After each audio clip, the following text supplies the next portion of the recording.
So I've been brainstorming a lot of different business ideas, but before I share some of them and have you guys give thoughts, I want to hear how you would approach this challenge of like, I want to build something. I have no idea what I want to build. Where do I start?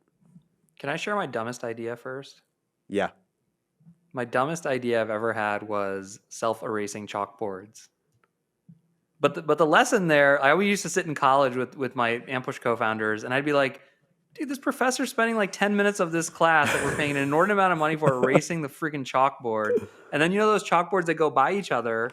I was like, Yep. there should be a button that pushes an eraser so that when he does this, it just in one fell swoop swipes it. That's my It, dumbest it's idea. it's it's like the eraser of an etch a sketch. Something like that. I mean, but I guess the only lesson I would tell anyone from that, and we talk about your lesson for you, Alex, is like look for problem. Like I was just sitting there in class going, like, there's a problem. Seems really dumb, and why is it like that? And I think that to me is a great place to start any kind of business ideation process. Sophia, was that how you thought of Nasty Gal? Like, did you see a problem, or did it come more organically than that? I saw only with Nasty Gal, I reverse engineered a lot of what other people were doing, and then I did it differently, and I did it differently enough to where it stood out. There were all of the eBay sellers selling vintage were selling like hippy dippy, lady in the dust, it was all very like 1960s. And I showed up and I was like, I'm going to call it Nasty Gal and I'm going to make it edgy. And there was nothing like it. And the models were edgy and the styling was edgy and the, selection was edgy and it felt really different. And also, when you're building on a marketplace, what's especially hard is to create a brand. And that was something that made Nasty Gal stand out in a way, just among the pack. And that's something that I think a lot of people don't think about even on these marketplaces that they have the ability to do. And once you have a brand, you can take it everywhere with you. You can take it to other platforms. You can build that on social media. You can launch your own website, which is what we initially did. But it was really only with that marketplace that we were able to do that. But I took it and I was coding templates and uploading images into FTP servers on the eBay platform for my listing page with graphics that I designed and really created, like we just talked about, a world. But it seems like it was a problem. Maybe like you didn't frame it in your head, but it seems like the problem Yeah. was like there are a lot of women's clothing brands out there, but like the way that you were dressing and the brand that you wanted, that didn't exist for you, and you just made the assumption that The there are other spirit people that of want an edgy spirit around a the fashion brand. spirit didn't exist. And a brand should be a feeling. And the feeling of Nasty Gal wasn't something that you could find anywhere else. Yeah, Yeah, I think it Jesse. always starts with a problem, dude. I mean, the classic VC deck of like problem solution or market problem solution. So I think you got to be on the lookout for problems. And some, I remember in college, all of our ideas were college kid problems. Like we had this whole idea. I still own the domain nycplease.com. We were like, let's start a business that helps college kids from all these Ivy League schools move to New York because we saw every kid doing that. And we were like, we'll get them furniture and apartment rentals. And like, we had this whole domain we were going to make. So I think you have to look at the problems you see around you. And that's the starting point for finding a good business. What were the problems that you saw with your three businesses within Gateway? Yeah, I mean, Growth Assistant was somewhat obvious, right? There's a lot of marketers at these startups who are doing jobs, running a Facebook campaign or running an email campaign. Any of those things have a lot of rote tasks that you got to design 10 different creative. Sophia just talked about it. She was hacking her thumbnails. Well, as you're scaling a business, certainly not the founder or even the marketing team do you want them doing that. And they're not quite technical enough that you can automate them. That's changing. And offshore, we had built a lot of offshore teams to support Ampush back in the day. And so I called it like AWS, like we had built it for ourselves. I was like, let's just open this to anybody who wants the offshore talent. So that was the problem is marketers should be spending their time on higher leverage tasks, or they are spending their time on low leverage tasks. Kahani is we talked about it already, but e-com websites are boring and old looking and they don't look the same as the rest of the mobile experience. It's just a very clear problem.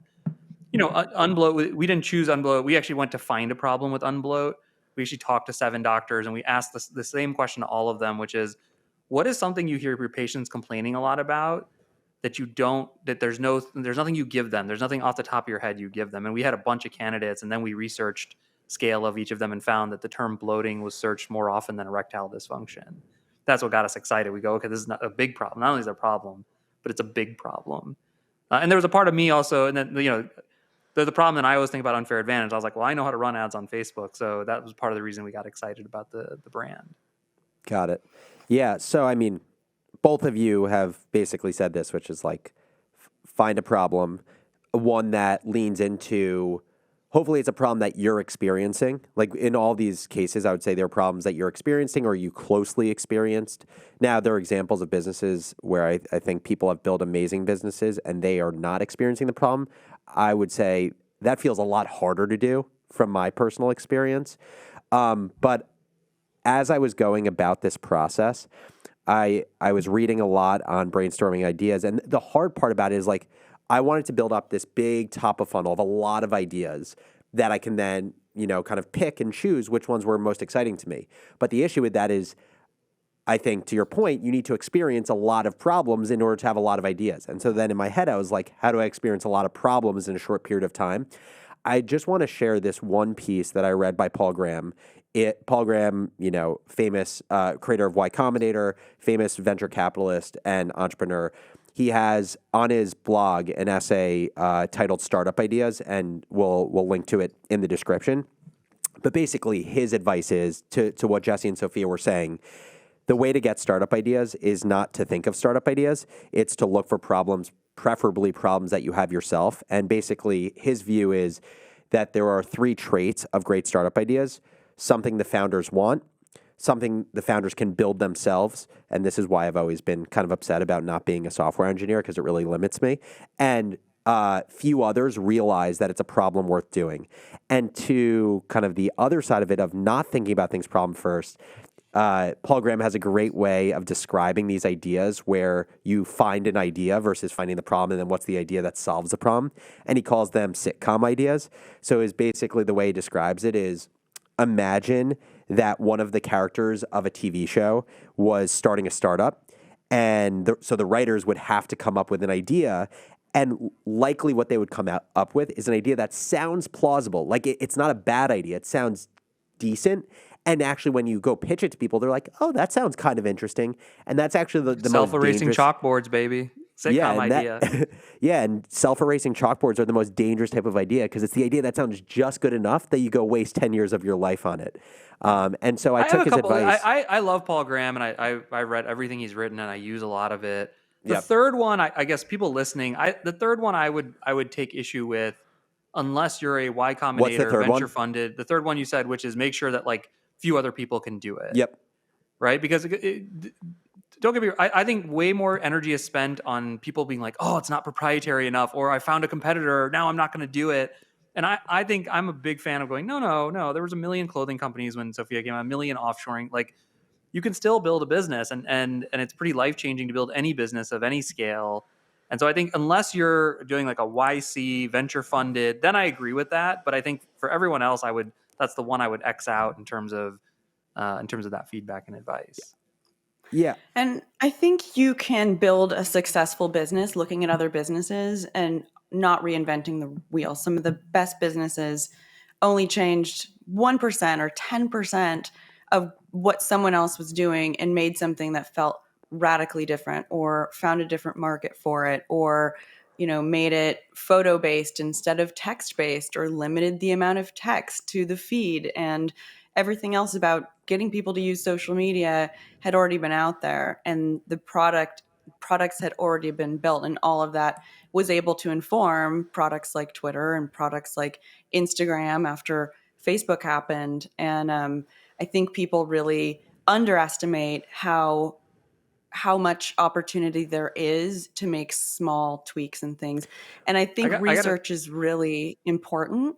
With your industry or industries you're thinking about, Alex, you have so many ideas and I kind of want to hear more of them. I have some stupid ones, but for founders who are looking or doing research, there's a few places that I've looked. One of them is SimilarWeb, and you can track and evaluate your competitors and the kind of traffic they're getting to their websites and who's really pulling ahead. And you can look at the top companies in your industry. There's also obviously Crunchbase articles everywhere where you can see how much funding companies have had, when their last round was, what the last round size was, what their valuation was, what investors came in, and really do research on those companies to find out what it takes to run those companies, who those companies are hiring, how many people they have, and what those roles are.